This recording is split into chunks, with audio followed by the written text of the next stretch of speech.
নাম, কি আমার পরিচয়, কি আমার কর্তব্য।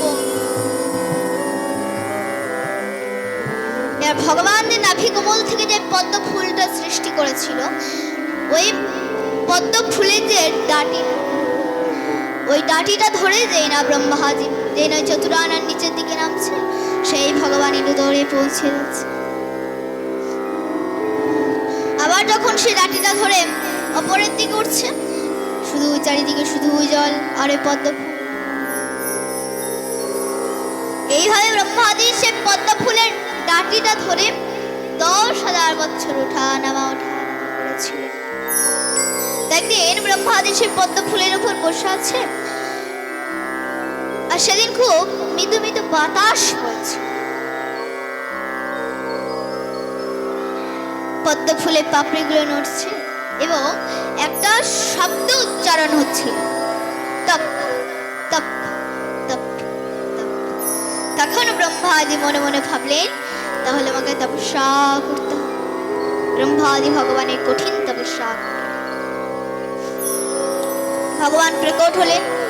ব্রহ্মাজি বললেন, শ্রী চতুরানন বললেন, হে প্রভু, আমি কে আর আপনি বা কে?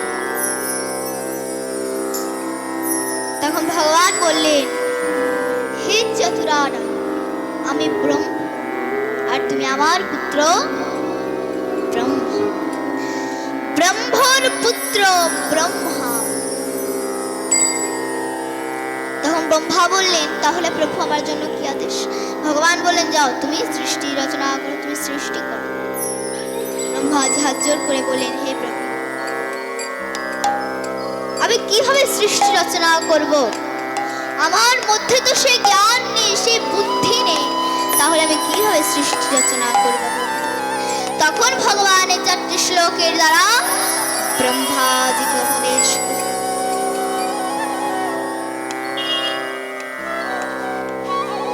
সে 4টি শ্লোকী চতুর্শ্লোকী ভাগবত।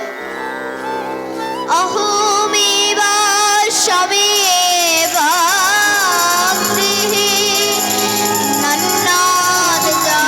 সদসাদ পরম পশ্চাদহং যথেতচ্চ য়ো বশিষ্ঠতা সহস্মহং ঋতে হরথং লভতে নাপতি তৎমানি তদোপি তদাত্মন মায়া যথা ভাষ যথা তমঃ যথা মহন্তি ভূতানি ভূতেষু চম্বুষেষু প্রবিষ্টান প্রবিষ্টানি তথা তেষু ন তস্মঃ এতাবদেব জিজ্ঞাসা তচ্চাদিজ্ঞাসনাত্মনা অম্ববেন্দিরেকম্ভং সর্বদা।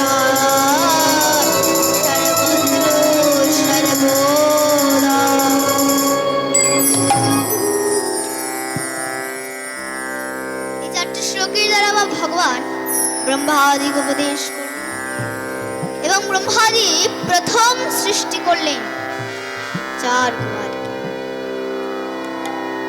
সনক, সনাতন, সারঙ্গন ও সনাতন। ব্রহ্মাজি বললেন, যাও, তোমরা সৃষ্টি বিস্তার করো, তোমরা সৃষ্টি করো। তখন সে 4 কুমার হাত জোর করে বললেন, হে পরমপিতা, আমরা কিভাবে সৃষ্টি রচনা করব? কারণ আমাদের মধ্যে তো সে জ্ঞান নেই, সে বুদ্ধি নেই, তাহলে আমরা কিভাবে সৃষ্টি রচনা করব পিতা? তখন ব্রহ্মাজি বললেন, যাও, তোমরা ভগবানের তপস্যা করো। এবার সে 4 কুমার ভগবানের তপস্যা করছে। তপস্যা করতে করতে তাদের মন, তাদের হৃদয় একদম নির্মল হয়ে যাচ্ছে। তখন তারা মনে মনে ভাবলেন, কেন আমরা এই সৃষ্টির মধ্যে জড়াতে যাব? কেন আমরা সংসারের মধ্যে জড়াতে যাব? কারণ সংসার মানে তো দ্বন্দ্ব অশান্তির জায়গা। এইভাবে এইভাবে চার কুমার আবার পিতা ব্রহ্মার কাছে ফিরে গিয়ে বললেন, হে পরম পিতা, আমাদেরকে বরদান দিন যাতে আমরা 5 বছরের শিশু হয়ে থাকি। ব্রহ্মাজি বললেন, তথাস্তু, যাও এবার তোমরা সৃষ্টি করো। তখন সে চার কুমার বললেন, আরে পিতা, আপনি তো এখনই আমাদের বরদান দিলেন যাতে আমরা 5 বছরের শিশু হয়ে থাকি, তাহলে এক 5 বছরের শিশু কিভাবে সৃষ্টি করতে পারবে? কিভাবে সে এক শিশুকে জন্ম দিতে পারে? তখন ব্রহ্মাদি ক্রুদ্ধ হয়ে গেলে, রেগে গিয়ে ব্রহ্মাদি নিজে প্রকৃতি থেকে মানে কপাল থেকে এক দিব্য পুরুষকে সৃষ্টি করলেন। এবার সে পুরুষ সে হয়ে একদম রোদন করতে লেগেছে, কাঁদতে লেগেছে, ওই জন্য তার নাম হয়ে গেল রুদ্র। এই রুদ্র মানে আর কেউ নয়, দেবাদিদেব মহাদেব। ব্রহ্মাজি বলে, যাও তুমি সৃষ্টি রচনা করো, তুমি সৃষ্টি করো। এবার মহাদেব তো সৃষ্টি করছে ভূত পেয়ে যোগিনীরা। ব্রহ্মাজি বলে, আর থামো থামো, এ তুমি কি সৃষ্টি করছো? তখন মহাদেব বলেন, কেন? আপনি তো সৃষ্টি করতে বলেন, ওই জন্য সৃষ্টি করছি। ব্রহ্মাজি বলেন, তোমাকে ভূত পেয়ে যোগিনীটাকে নিয়ে সৃষ্টি করতে বলেছে? মহাদেব বলে, এবার তো এগুলোই ভালো লাগে। ব্রহ্মাজি বলেন, থাকো তুমি ভূত পেন। এইভাবে ব্রহ্মাজি আরো 10 পুত্রকে সৃষ্টি করলেন, যাদেরকে ব্রহ্মাদির মানস পুত্র বলা। তো পিতা ব্রহ্মা 10টি মানস পুত্রের নাম হচ্ছে মরিচি, অত্রিয়, অঙ্গিরা, পুলস্ত, পুলহ, পতু, বৈশিষ্ট্য, অথর্বণ, দক্ষ এবং নারদ।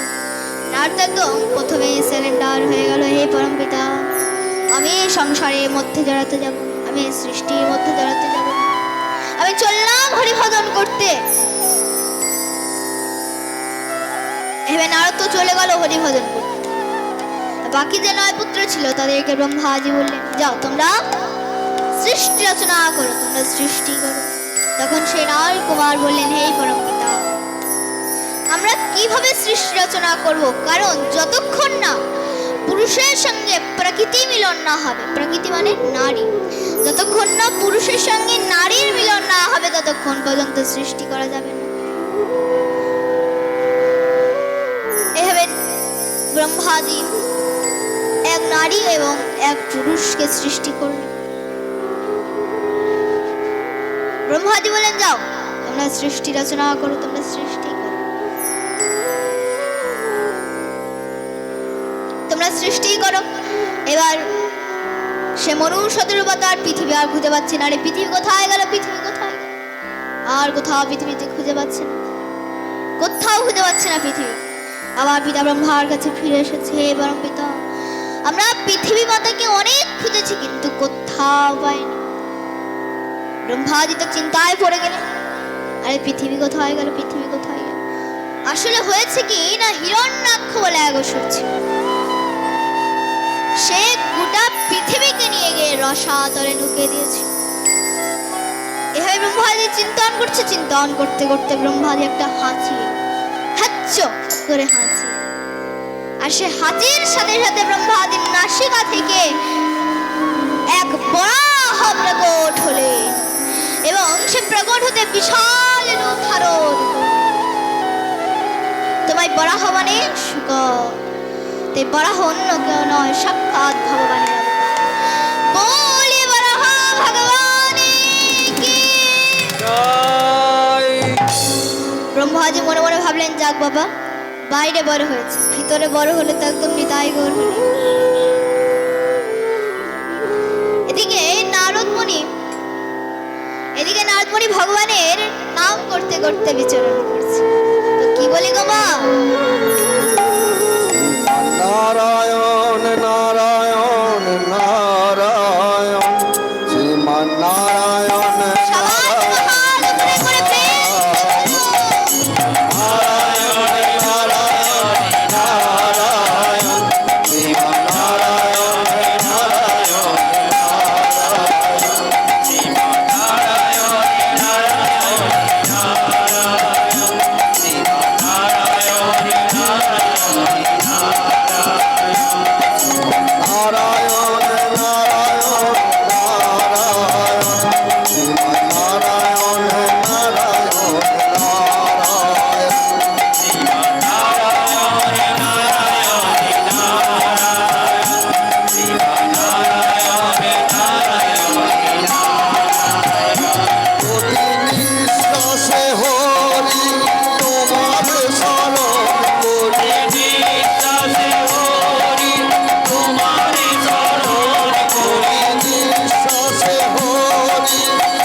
সংগ্রাম করতে করতে বিচরণ করছে।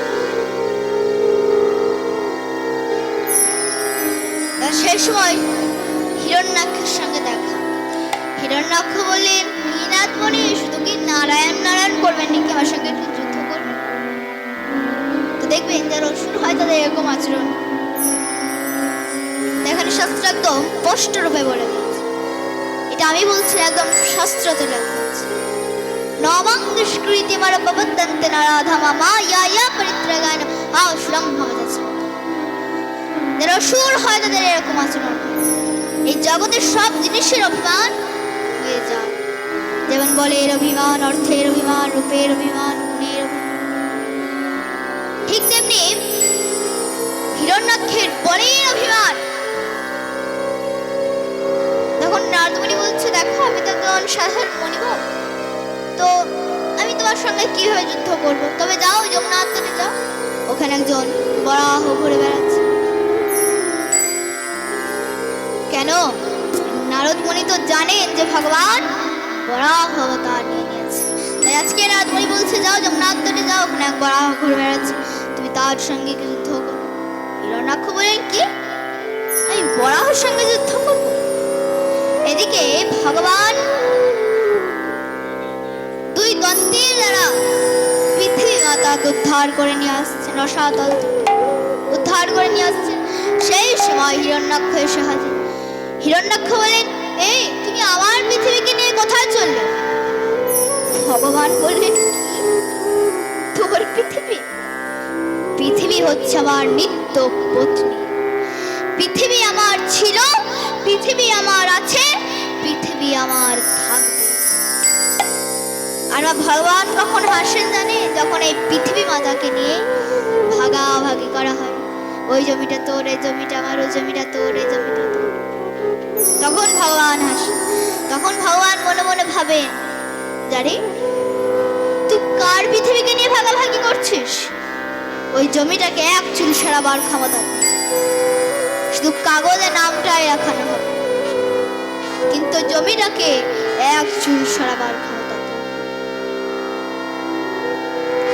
এবার সেখানে হিরণ্যাক্ষের সঙ্গে বরাহ ভগবানের বড় যুদ্ধ হলো এবং বরাহ ভগবান হিরণ্যাক্ষকে বধ করে দিলেন এবং মনু এবং বরাহ ভগবান পৃথিবী মাতাকে এক জায়গায় স্থাপন করলেন, একটা নির্দিষ্ট জায়গায় স্থাপন করলেন, যেখানে বর্তমান আমরা বাস করছি।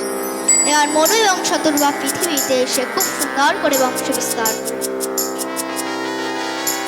মনু শতরূপার 3 কন্যা, আকতি, প্রসূতি দেব এবং 2 সন্তান উদ্যান পাদপ্রিয় বংশ বিস্তার বর্ণনা করলেন। তো এই মহৎ হরিবাসরে কমিটির তরফ থেকে 2 দিন ব্যাপী শ্রীমদ্ ভাগবত কথা আয়োজন করা হয়েছে। আজই তার প্রথম দিবস। তা শুন আমরা এখন লীলা কথায় প্রবেশ করি। আজ আমাদের লীলা কথায় বিষয়বস্তু শ্রী শ্রী ভগবানের আবির্ভাব লীলা থেকে বাল্য লীলার কিছুটা অংশ আমরা শ্রবণ করব। শ্রী সুখদেব প্রভু শ্রীমদ্ ভাগবত পরীক্ষিত মহারাজকে ভগবানের আবির্ভাব লীলা শ্রবণ করিয়েছেন। শ্রী সুখদেব প্রভু পরীক্ষিতকে বলছেন, শোনো পরীক্ষিত, এক সময়ের কথা, মথুরায় কংসের অত্যাচারে মথুরাবাসী অতিষ্ঠ হয়ে উঠেছিল। আর তখনকার ওই মথুরার রাজা ছিল কংসের পিতা, যুবরাজ কংসের পিতা রাজা উগ্রসেন। সমস্ত মথুরাবাসীগণ মিলে রাজা উগ্রসেনের কাছে নালিশ জানান যে তারা আর মথুরায় থাকতে পারছে। যুবরাজ কংস অত্যাচারে তাড়াতাড়ি একটা প্রতিকার চায়। কিন্তু কংসের কানে যখন এই খবরটা গেল, রেগে গিয়ে কংস পিতার কাছ থেকে রাজ মুকুট কেড়ে নিয়ে পিতা উগ্রসেনকে কারাগারে বন্দী করে নিজেকে মথুরার রাজা বলে ঘোষণা করল। এর বেশ কিছু বৎসর পরে কংস তার সবচেয়ে প্রিয় মিত্র বন্ধু বসুদেবকে একদিন তার বোন দেবকীর সাথে বিবাহের প্রস্তাব দিল। তো বসুদেবের কথা শুনে সে কিছুতেই রাজি হতে চাইলেন না, কিন্তু কংস বারবার অনুরোধ করলেন যে তিনি তার প্রিয় মিত্রকে আরো কাছের সম্পর্কে পেতে চান। পরিশেষে বসুদেব দেবকীকে বিবাহ করলেন। কংস তার প্রাণীর চেয়েও ভালোবাসেন তার বোন দেবকীকে, তাই তিনি স্থির করলেন বোন দেবকীকে নিজের রথ চালিয়ে শ্বশুর বাড়ি পৌঁছে দেবেন। তাই তিনি দেবকী ও বসুদেবকে নিয়ে তার শ্বশুর বাড়ি রওনা দিলেন। মাঝ পথে দৈববাণী হলো, ওরে মূর্খ কংস, তুই যাকে নিয়ে যাচ্ছিস ওর অষ্টম গর্ভের সন্তান তোকে বধ করবে। এই দৈববাণী শুনে কংস তখন দেবকীকে হত্যা করতে উদ্যত। দেবকী তখন বললেন, দাদা তুমি আমাকে মেরে ফেলো, কিন্তু আমি কি দোষ করেছি বলো? বসুদেব বললেন, এ কি করছো মিত্র? তোমার এ কাজ সাজে না। তোমার গুণ ও মিত্র সমাজে প্রশংসনীয়। তোমার মতো মানুষ একটা স্ত্রীলোককে হত্যা করবে, তারপর ও হলো তোমার বোন।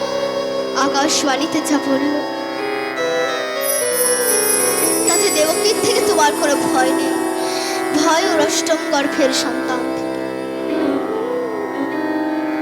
তাই আমি কথা দিলাম, দেবকীর যত সন্তান হবে জন্মবার সাথে সাথে আমি তোমার হাতে তুলে দেব। কংস তখন বললে, ঠিক আছে বসুদেব, তুমি সত্যবাদী, তাই তোমাকে আমি বিশ্বাস করি। কিন্তু তোমাদের আর আমি রাজপ্রাসাদে রাখবো, আমি তোমাদের কারাগারে পাঠাবো। তোমাদের অষ্টম গর্ভের সন্তানকে শেষ না করে আমি মুক্তি দেব। তাই কংস দেবকী ও বসুদেবকে কারাগারে বন্দী করলেন। বসুদেব তখন বললেন, দেবকী কোনো চিন্তা করো না, ভগবান বিষ্ণু জুতো খুলে আসবেন এবং কংসের বিনাশ হবে। দেবকী দেবকী বললেন, কিন্তু স্বামী আমি মা হয়ে কি করে সহ্য করব? আমার সন্তান জন্মবার পরও মৃত্যু হবে, আমি কি করে সহ্য করব বলো স্বামী? বসুদেব বললেন, কোনো চিন্তা করো না দেবী, কোনো চিন্তা করো না দেবকী, সব ভগবানের লীলা বোঝা, সবই তার ইচ্ছাতে হয়, তাই তার যা ইচ্ছা তাই হবে। দেবকী দেবকী স্বামী দেবকী তখন বললেন, স্বামী আমি কি এমন খারাপ কর্ম করেছিলাম যে আমাকে এই শাস্তি পেতে হচ্ছে? বসুদেব বললেন, দেবকী তুমি শুধু কষ্টটাই দেখলে, কিন্তু দেখো তুমি কত ভাগ্যবতী, তোমার গর্ভে স্বয়ং ভগবান আসবে, স্বয়ং ভগবান আসবে। দেবকী দুঃখ কষ্ট না পেলে যে তাকে পাওয়া যায় না। দেবকী তোমার জীবনে দুঃখ আসবে, কষ্ট আসবে, তবেই তো তুমি তাকে ডাকবে বলো। দেখুন মা, আমাদের এই দুঃখ কষ্ট কিন্তু কখনো কখনো সুখের কারণ হয়, কারণ দুঃখ থাকলে তবেই আমরা ভগবানকে ডাকি। তাই ভগবান ইচ্ছা করে আমাদের মাঝে মাঝে দুঃখ কষ্ট দেন, যাতে আমরা তাকে ডাকি, আর তাকে ডাকলে তাকেই প্রাপ্ত হবে। আমরা কি ভগবানের কাছে কি বলবো, হে প্রভু আমাকে দুঃখ দিন, আমাকে কষ্ট দিন? বলবো। আমরা ভগবানের কাছে গিয়ে বলবো হাত জোর করে, হে প্রভু আমাকে সুখ দিন, আমাকে সুখী রাখুন, আমাকে আনন্দে রাখুন। কিন্তু এই দুঃখ কষ্ট চেয়েছিলেন কি মহাভারতের না মহাভারতের কুরুক্ষেত্রে যুদ্ধ হওয়ার পর হস্তিনাপুরের রাজা হন ধর্মরাজ যুধিষ্ঠির। যুধিষ্ঠির রাজা হওয়ার পর ভগবান বাবার রথে চেপে মন্ত্রী পিসিমাকে ডাকছে, পিসিমা এদিকে শোনো। পিসিমা তুমি সারা জীবন কতই না কষ্ট কতই না দুঃখ পেয়েছো পিসিমা। সারা জীবন এত দুঃখ কষ্ট করার পর আজ তুমি রাজমাতা হয়েছো। তোমার ছেলে হস্তিনাপুরের মস্ত বড় রাজা হয়েছে পিসিমা। সারা জীবনের দুঃখ কষ্ট তোমার দূর হয়ে গিয়েছে পিসিমা। পিসিমা, এবার তুমি আমায় বিদায় দাও, এবার আমি যাই। কুন্তী পিসিমা মনে মনে ভাবছে, আরে কৃষ্ণ যখন আমাকে ছেড়ে ঘরে যেত তখন বলতো পিসিমা আমি আসি, আর এখন বলছে যাই। তোমার আসে শব্দে কথা অর্থ কি? সে আবার আসবে, আর যাই মানে সে আর কখনো আসবে। তাই কুন্তী পিসিমা বলছে, মনে মনে ভাবছে যে কৃষ্ণ কি আর আমার কাছে ফিরে আসবে না। কৃষ্ণ বলছে পিসিমা আমি যাওয়ার আগে তোমাকে দুটো বর দিয়ে যাব। বলো পিসিমা তুমি কি বর চাও? তুমি আমার কাছে বর প্রার্থনা করো পিসিমা। কুন্তী পিসিমা বলছে, কৃষ্ণ তুমি আমায় বর দিতে চাও? কৃষ্ণ তুমি যদি আমায় বর দিতে চাও তবে আমাকে এই বর দিয়ে যাও। এই রাজ সিংহাসন পরিত্যাগ করে যে কটা দিন আমি এই জগতে বেঁচে থাকবো, এই জগতে যত দুঃখ কষ্ট বেদনা আছে সব তুমি আমায় দিয়ে যাও কৃষ্ণ, সব তুমি আমায় দিয়ে যাও। যে সুখ পেলে কৃষ্ণ আলা হতে হয়, যে সুখের মধ্যে কৃষ্ণ নেই, চাই না আমি সেই সুখ কৃষ্ণ, চাই না আমি সেই সুখ।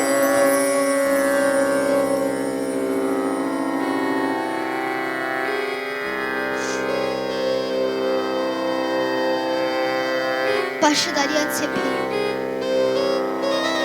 ভীম বলছে, মা সারা জীবন এত দুঃখ কষ্ট করার পর সবে মাত্র দাদা রাজা হলো, একটু সুখের আভাস পেলাম। মা সারা জীবন এত দুঃখ কষ্ট করার পর তোমার স্বাদ মেটেনি মা, তুমি আবার কেন কৃষ্ণের কাছে দুঃখ কষ্ট চাইছো বলো মা?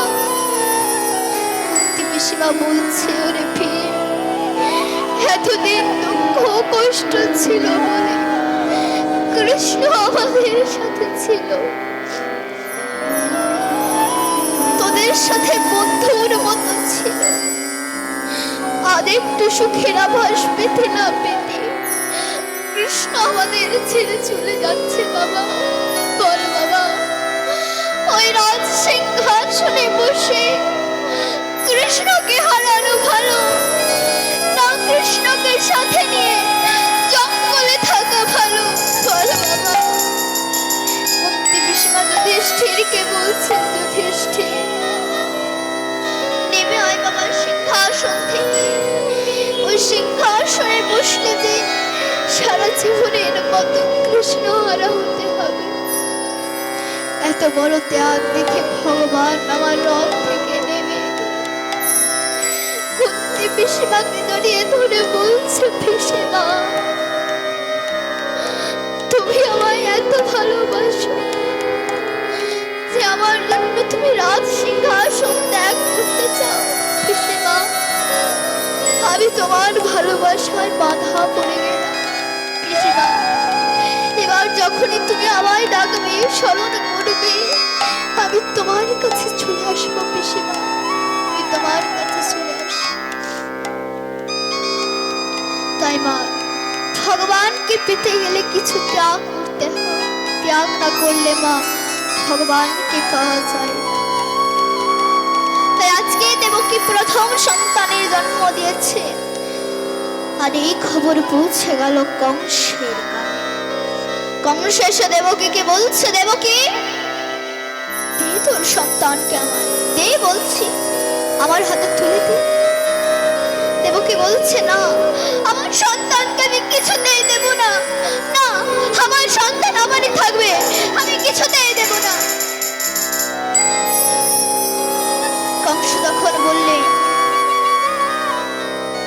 বসুদেব, তুমি প্রতিজ্ঞাবদ্ধ। দেবকীকে বলো তোমার সন্তানকে আমার হাতে তুলে দিতে। বসুদেব, দেবকী কি বলছে? দেবকী, দিয়ে দাও আমাদের সন্তানকে, বলছে দিয়ে দাও। দেবকী স্বামীর কথা শুনে কাঁদতে কাঁদতে তার সন্তানকে সেই কংসের হাতে তুলে দিলে। আর জ্যেষ্ঠ কংস তখন সেই সন্তানকে দেওয়ালের মধ্যে আছাড় দিয়ে মেরে ফেললো। এইভাবে পর পর দেবকীর 6টি সন্তানকে কংস দেওয়ালে আছাড় দিয়ে মেরে ফেলেছে। এবার ভগবান শ্রীহরি আমার যোগমায়াকে স্মরণ করে বললেন, হে দেবী, কংসের অত্যাচারের সীমা ছাড়িয়ে গিয়েছে, তাই অতি শীঘ্র তুমি পৃথিবীতে যাও। আর ওখানে দেবকীর সপ্তম গর্ভের সন্তানকে আকর্ষণ করে রোহিণীর গর্ভে স্থাপিত করো। তারপর আমি পূর্ণরূপে দেবকীর অষ্টম গর্ভের আবির্ভূত হব। যোগমায়া প্রভুর কথা মতো দেবকীর সপ্তম গর্ভের সন্তানকে আকর্ষণ করে রোহিণীর গর্ভে স্থাপিত করলেন। এবার শ্রী হরি আমার শঙ্খ চক্র গদা পদ্ম ধারণ করে দিব্য তেজ নিয়ে কংসের কারাগারে বসুদেবের কাছে এলেন। বসুদেব শ্রী হরির দর্শনে মগ্ন হলেন, প্রভুর চরণে লুটিয়ে পড়লেন আর বললেন, তুমি এসেছো প্রভু, তুমি এসেছো কংসের অধর্মের বিনাশ করো প্রভু। তুমি তো শ্রীমদ্ ভাগবত গীতায় বলেছো, যদা যদা হি ধর্মস্য গ্লানি ভবতি ভারত অভ্যুত্থানম ধর্মস্য তদাত্মানং সৃজামি পরিত্রাণায় সাধুনাং বিনাশায় চ দুষ্কৃতাং ধর্ম সংস্থাপনার্থায় সম্ভবামি যুগে। নিতাই গৌর সীতানন্দ নমস্তে হরি। ভবামি যুগে যুগে, সম্ভবামি যুগে যুগে, ভবামি যুগে যুগে, সম্ভবামি যুগে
সে সাধুদেরকে উদ্ধার করে আর দুষ্টদেরকে বিনাশ। তাই যেন হয় প্রত্যয়। ভগবান বসুদেবকে বললেন, শোনো বসুদেব, আমি এখন ছোট্ট শিশুরূপ ধারণ করছি, এখন আমাকে নিয়ে গোকুলে নন্দের গৃহে চলো। আর ওখানে যশোদা কন্যা জন্ম দিয়েছে, তুমি তাকে নিয়ে কারাগারে চলে এসো, আর দেবী যোগ মায়া লীলায় তোমাদের সকল প্রকার সাহায্য করবে। এই বলে মা ভগবান আবার ছোট্ট শিশুরূপ ধারণ করলেন। তো মা কখন ভগবান আবির্ভূত হয়েছিলেন? ভাদ্র মাসে কৃষ্ণপক্ষে অষ্টমী তিথি রোহিণী নক্ষত্রে রাত্রি 12টায় আমার ভগবান শ্রীকৃষ্ণ জন্মগ্রহণ আবির্ভূত হলেন। এই বলে মা ভগবান আমার ছোট্ট শিশুরূপ ধারণ করলেন।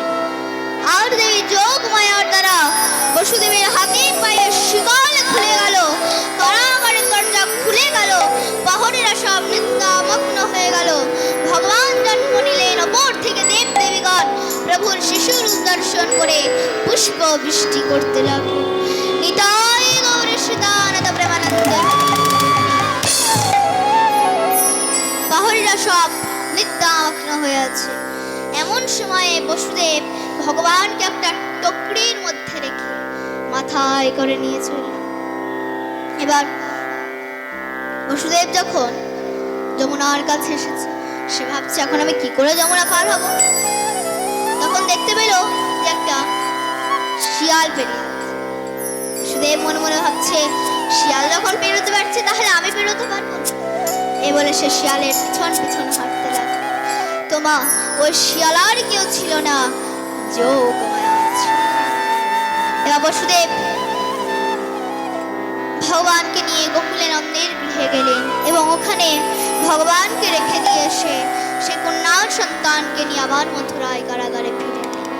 আবার দেবী যোগ মায়ার দ্বারা বসুদেবের হাতে পায়ে শিকল লেগে গেল, আবার কারাগারের দরজা খুলে গেল, আবার কারাগারের দরজা বন্ধ হয়ে গেল। এরপর কংসের কাছে খবর গেল যে দেবকীর অষ্টম গর্ভের সন্তান প্রসব হয়েছে।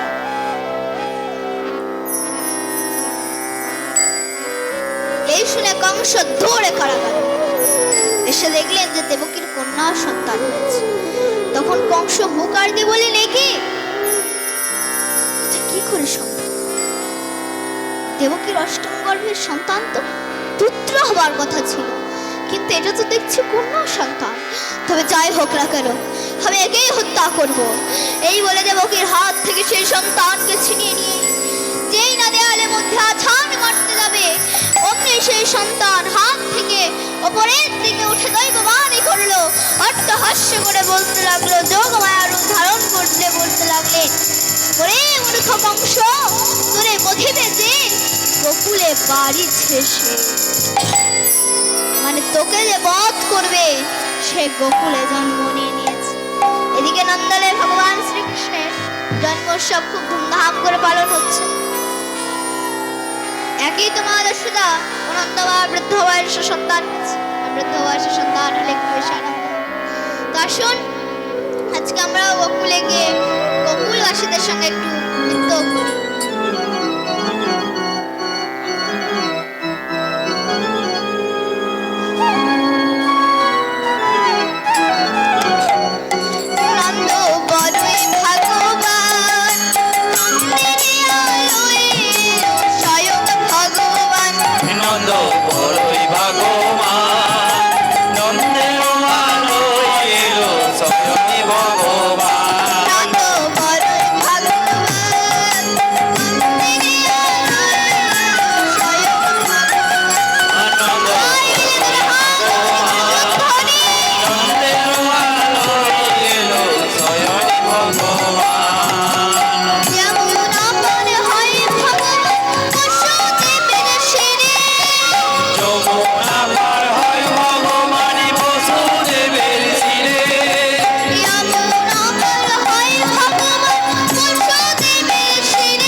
জয় জয় জয় উঠল ধ্বনি গোকুল নগরে। জয় জয় জয় উঠল ধ্বনি গোকুল নগরে। জয় জয় জয় উঠল ধ্বনি গোকুল নগরে। জয় জয় জয় উঠল ধ্বনি গোকুল নগরে। স্বর্গে নাচে দেবগণ কালী প্রিয়া করে। স্বর্গে নাচে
কংস যখন এটা শুনলেন যে আমাকে যে বধ করবে সে গোকুলে আছে, তাই কংস তখন পুতনা রাক্ষসীকে বলল যে যাও গোকুলে যত নবজাত শিশু আছে তাদেরকে সব হত্যা করো। তখন পুতনা তার স্তনে কালকূট বিষ মাখিয়ে এক সুন্দরী রাবণী রূপ ধরে গোকুলে প্রবেশ করল। আর যত নবজাত শিশু ছিল সবাইকে সে তার কালকূট বিষ মাখানো স্তনপান করাতে লাগলো। এইভাবে সে সব নবজাত শিশুকে হত্যা করতে লাগলো। এরপর যখন নন্দলয়ে গিয়ে ভগবান শ্রীকৃষ্ণকে নিজের স্তনপান করাতে গেলেন, তখন ভগবান পুতনার শরীরে যত রক্ত ছিল সব তিনি পান করে নিলেন আর পুতনার মৃত্যু। কিন্তু যেহেতু পুতনা ভগবানকে স্তনপান করানোর জন্য এসেছিলেন, তাই ভগবান পুতনাকে মা ভেবে তাকে বৈকুণ্ঠ ধাম প্রাপ্ত করলেন। এবার পুতনাকে যখন সৎকার্য করানো হচ্ছে, তখন পুতনার শরীর থেকে সুগন্ধ বেরোচ্ছে। শুনে তো রাজা পরীক্ষিত চমকে। রাজা পরীক্ষিত তখন শ্রী সুখদেব গোস্বামীকে বললেন, এই শ্রী সুখদেব গোস্বামী এটা কি করে সম্ভব হতে পারে? এই জগতে সাধারণ মানুষকে পোড়ালে তার মধ্য থেকে দুর্গন্ধ বেরোয়, কিন্তু এটাই দুষ্ট রাক্ষস, এর মধ্য থেকে কিভাবে সুগন্ধ বেরোয়? শ্রী সুখদেব প্রভু বললেন যে ভগবান যার একবার স্পর্শ করেছেন তার মধ্যে কি আর কোনো দুর্গন্ধ থাকতে পারে?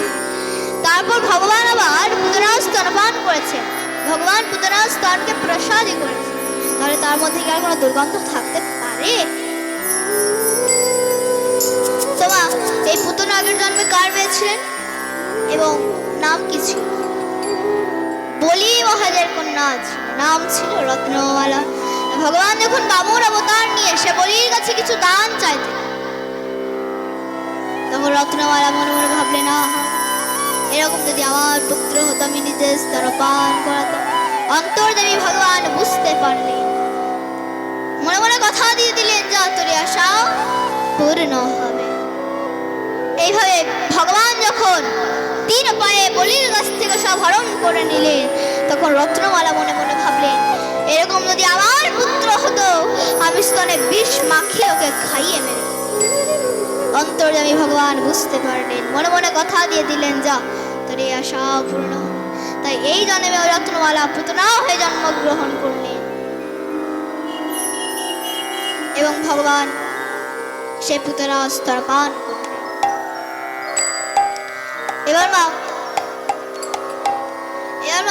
এবার কিছুদিন পেরিয়েছে, কৈলাস থেকে মহাদেব এসেছে ভগবানের দর্শন করার জন্য। এবার মহাদেব এসে তখন সে দ্বারের সামনে ডমরু বাজিয়েছে। কি বলে গো মা? অলক নিরাগ বলে ডমরু বাজিয়েছে। ওখানে এক সখীকে বললেন যে আমি একটু নন্দ রানীর সঙ্গে দেখা করব, তো তুই একবার নন্দ রানীকে ডেকে দে। সখীটা এক তোরে মাইয়ার কাছে, মাইয়া মাইয়া কা ভাইও কি হলো? না ডমরুওয়ালা বাবা এসেছে, সে নাকি বলছে তোর সঙ্গে দেখা করবে। মা যশোদা বলছে দেখা করবো বল, শুনেছে ছেলে হয়েছে তাই মনে হয় বাধাই দিতে এসেছে। যা বাবাজিকে খুব সুন্দর করে দান দক্ষিণা কাপড় চোপড় দিয়ে চলে আয়। সখী বলছে হ্যাঁ ভাইয়া, বাবার রঙেও কোনো কাপড় চোপড় নেই, একটা বাঘের ছাল পরে আছে। মা যশোদা বলেন যা বাবাজিকে খুব সুন্দর করে দান দক্ষিণা কাপড় চোপড় দিয়ে। সখী দেখ থালার মধ্যে শোনা এক সখী এবার দান দক্ষিণা কাপড় চোপড় নিয়ে গিয়েছিলে বাবা, মায়েগুলো তোকে দিয়ে পাঠিয়েছে। বাবা ভোলেনাথ বলে সখী আমাকে দেখে কি তোর ভিখারি বলে মনে হচ্ছে? এসব চাই না, নিয়ে যা, গিয়ে বল আমি একমাত্র নন্দ রানীর সঙ্গেই দেখা। সখী আবার গিয়েছে, মাইয়া মাইয়া কা খায়ো কি হলো? এই ডমরুওয়ালা বাবা বলছে শুধু তোর সঙ্গেই দেখা করবে। মা যশোদা বলছে হয়তো ওইখানকার মধ্যে কোথাও কিছু কম পড়েছে, ওই জন্য আমাকে দেখা করবে বলছে। যা এবার বাবাজিকে সোনা হীরা মুক্তা মোহর একদম বেশি করে দিয়ে চলে আয়। সখীতে এক থালার মধ্যে সোনা হীরা মুক্তা মোহর যা পেরেছে বেশি করে নিয়ে গিয়েছিলে বাবা। মায়ের থেকে বিশেষ কিছু দান দিয়েছে। বাবা ভোলেনাথ মনে মনে ভাবলে এত সত্যিকারে আমাকে ভিখারি ভেবে নিয়েছে। আর সখী যা এনেছিল তার 4 গুণ ভোলেনাথ মাথার খুলি থেকে বের করে দাসীকে দিয়ে দিল। দেখবেন মা, ভোলেনাথের কাছে একটা ছোলা থাকে, ওই ছোলাতে একটা মরা মাথার খুলি থাকে, ওই খুলি থেকে বের করে সেই দাসীকে দিয়ে দিল সোনা হীরা। এবার আজকে সখী সেই দাসীতে এমন ভয় পেয়েছে, এক দৌড়ে মাইয়ার কাছে, মাইয়া মাইয়া তা ভাইও কি হলো? আমি বাবাজির কাছে আর যাবো না, তো অনেক বড় তান্ত্রিক, তা বহুত বড় তান্ত্রিক, তো অনেক বড় তান্ত্রিক। মা যশোদা বলছে তাহলে আমি গিয়ে একবার দেখে আসি। মা যখন গিয়েছে মাও তো চমকে গেছে। আরে এমন রূপ, এমন স্বরূপ, গলার মধ্যে সাপ রয়েছে, মুন্ডমালা রয়েছে, হাতের মধ্যে বড় ত্রিশূল, মাথার মধ্যে বড় জটা, অঙ্গে ছাই মেখে আছে।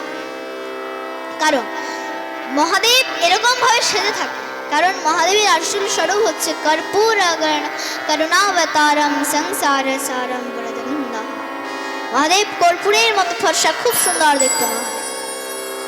কারণ যারা বৈষ্ণব হয় না তারা ভালো সেজে থাকতে চায় না, তাই মহাদেব এরকম ভাবে ছাই ফর্সা মেখে থাকেন ঠিক, কিন্তু মহাদেবের আসল স্বরূপ হচ্ছে কর্পূর করুণাবতারম সংসার সারম ব্রজগিন্দহ। মহাদেব কর্পূরের মতো ফর্সা, খুব সুন্দর দেখতে মহাদেব। মাও তো চমকে গেছে। মা বলছে হ্যাঁ বলো বাবা।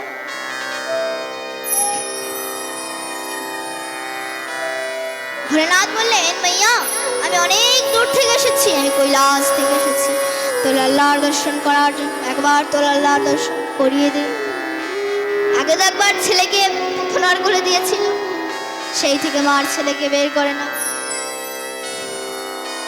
মা বলছে দেখ বাবা তোর যা চাই তুই আমাকে বল, কিন্তু আল্লাহর দর্শন হবে না মানে হবে না। ভোলেনাথ বলেন মাইয়া আমি অনেক দূর থেকে এসেছি, আমি কৈলাস থেকে এসেছি তোর আল্লাহর দর্শন করার জন্য, একবার তোর আল্লাহর দর্শন করিয়ে দে। মা যশোদা বললেন দেখ বাবা তুই কৈলাস থেকে আয় আর যেখান থেকেই আয়, আল্লাহর দর্শন হবে না মানে হবে না। ভোলেনাথ বলেন ঠিক আছে, তোর ছেলে আজ না কাল তো বড় হবে, তখন খেলতে খেলতে বাইরে বেরোবে, আমি তখনই একবার দর্শন করে যাব। ততদিন পর্যন্ত তোদের এই বৃক্ষের সামনে, তোদের এই ঘরের সামনে বসে থাকবে। মা যশোদা বলছে হ্যাঁ দেখো বস। ভোলেনাথ তো ওখানে ত্রিশূল গেলে বসে গেছে। মা মনে মনে ভাবছে ও আর কতক্ষণ থাকবে, 2-3-4 ঘন্টার পর ঠিক চলে যাবে।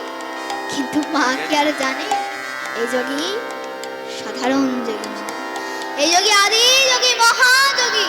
একবার যেখানে ত্রিশূল গেড়ে বসে যায় সে 5-10 হাজার বছর তো দেখতে দেখতে পেরিয়ে যায়। মা পার্বতীর সঙ্গে কথা বলতে বলতে ভোলেনাথ এমন সমালতে বসেছে 87,000 বছর পেরিয়ে গিয়েছে। মা তো চলে গেল, মা তো চলে গেল। ভোলেনাথ ওখানেই বসে বসে ভগবানকে রাখছে, হে প্রভু হে গোবিন্দ আমি কি তোমার দর্শন পাবো না প্রভু? কিছু তো কৃপা করো প্রভু, কিছু তো কৃপা করো। ভগবান যে বাঞ্ছা কল্পতরু, ভক্তের ডাকে তিনি ছুটে আসেন। এদিকে ভগবান কি করছেন? ভগবান আমার কান্না শুরু করে দিয়েছে। মা যশোদা কোলে নিয়ে দুগ্ধ পান করাচ্ছেন, তারা পান করাচ্ছেন, দোলনা দোলাচ্ছেন, ঘোরাচ্ছেন, কিন্তু কোনো মতেই লাল্লার কান্না বন্ধ হয় না। সখী বলছে মাইয়া একটা কথা বলবো না। কি কথা? সখী বলছে না আমাদের দুয়ারের পাশে ওই যে তান্ত্রিক ওই যোগী বসে আছে, ওই মনে হয় লাল্লার উপর কিছু জাদু টোনা করে দিয়েছে। শুনেই তোমা একদম খেপে গেছে। বাচ্চার যদি কিছু হয় মা কি আর সহ্য করতে পারে? সঙ্গে সঙ্গে মা একদম তেড়ে গেছে। এই বাবা, তোকে যে বললাম ও লাল্লার দুশ্মন হবে না, তুই এখানে বসে বসে আমার লাল্লার উপর জাদু টোনা করছিস। ভোলেনাথ হাত জোর করে বললেন, মাইয়া আমি তো লাল্লার উপর জাদু টোনা করছি? তো লাল্লা এই সংসারের সব থেকে বড় জাদুঘর। তার জাদুতেই আমরা সবাই মোহিত হয়ে আছি, তার জাদুতেই গোটা ব্রহ্মাণ্ড নাচছে। তারপর আমাদের জাদু চলবে? মাদুসা বলছে, তাহলে আমার ছেলে কান্না কেন বন্ধ হচ্ছে না? ভোলেনাথ বললেন, দেখ মাইয়া, তো লাল্লাকে নিয়ে আয়, একদম ভালো ঝাড়বুক, একদম কৈলাস থেকে শিখে এসেছে, ভালো করে ঝাড়বুক করে দেবো, মুখের মধ্যে ফু মেরে দেবো, দেখবি তো লাল্লার কান্না বন্ধ হয়ে যাবে। মা দুসুদাত একদম লাল্লাকে ঢাকা ঢুকো দিয়ে নিয়ে এসেছে, নেই বাবা ঝাড়বুক করে। ভোলেনাথ বললেন, দেখ মাইয়া, এরকম করে ঝাড়বুক হয় না, ঝাড়বুকের নিয়ম ঝাড়বুক করে মুখের মধ্যে ফু মারতে হয়। যতক্ষণ না মুখের মধ্যে ফু মারবো না ততক্ষণ পর্যন্ত মন্ত্রের কোনো কাজ করবে না। না কি করতে হবে? নাকি মুখ থেকে কাপড়টা সরাতে হবে। এভাবে জোর করার পর দেই না মাদুসুদা লাল্লার মুখ থেকে কাপড়টা সরিয়েছে সেই শ্রী কৃষ্ণ মুখচন্দ্রমা। দেখি তো একদম ভোলেনাথ মোহিত হয়ে গেল। মনে মনে গোবিন্দকে প্রণাম করেছে, প্রণাম করে 2-4 বার ফু দিতেই ভগবান একদম খিলখিল করে হাসতে লেগেছে। দেখেই তো মাদুসুদা আনন্দে ভরে গেলেন। বারে বাবা, তোর ঝাড়বুকে তো দেখছি অনেক দম আছে, বল তোর কি চাই? তুই যা চাইবি তোকে আমি তাই দেবো। ভোলেনাথ বলে, চাইবো তাই দিবি তো? একদম গ্যারেন্টি, যা চাইবি তোকে আমি তাই দেবো। ভোলেনাথ বললেন, তাহলে একবার তোর লাল্লার চরণ দুটো আমার মাথায় ঠেকিয়ে দে। মা যখন বলছেন, না এটা সম্ভব না, লাল্লাকে স্পর্শ করা যাবে না, মানে যাবে না। মা তো হাঁটতে লেগেছে, লাল্লা আবার কান্না শুরু করে দিয়েছে। মাদুসুদা আবার লাল্লাকে নিয়ে এসে বলছে, দেখ না বাবা, লাল্লা আবার কান্না শুরু করে দিয়েছে। ভোলেনাথ বলেন, দেখ ভাইয়া, আমি যা বলছি তাই শোন, তোর ছেলের চরণ দুটো আমার মাথায় ঠেকিয়ে দে। কেন? তোর ছেলের চরণের লক্ষণগুলো বুঝে আবার একটা মন্ত্র পড়ে দেবো এবং ফু মেরে দেবো, দেখবি তোর লাল্লার কান্না একদমই বন্ধ হয়ে যাবে। মাদুসুদা লাল্লার চরণ দুটো ভোলেনাথের মাথায় ঠিকাতে একদম লাল্লা খিলখিল করে হাসতে লেগেছে। দেখি তো মাদুসুদা আনন্দে ভরে গেলেন। বারে বাবা, তোর ঝাড়বুকে তো দেখছি অনেক দম আছে, একটা কাজ কর, তুই এখানে থেকে যা, তাহলে আমার আর কোনো চিন্তা থাকবে না। ভোলেনাথ বলেন, ঠিক আছে, তাহলে আমার জন্য একটা মন্দির বানিয়ে দে। এবার সেখানে মাদুসুদা খুব সুন্দর করে মন্দির নির্মাণ করলেন এবং সেখানে ভোলেনাথ বিরাজমান রয়ে, নাম হলো চিন্তাহরণ। গোকুলে চিন্তাহরণ মন্দিরটি আজও দেখতে পান।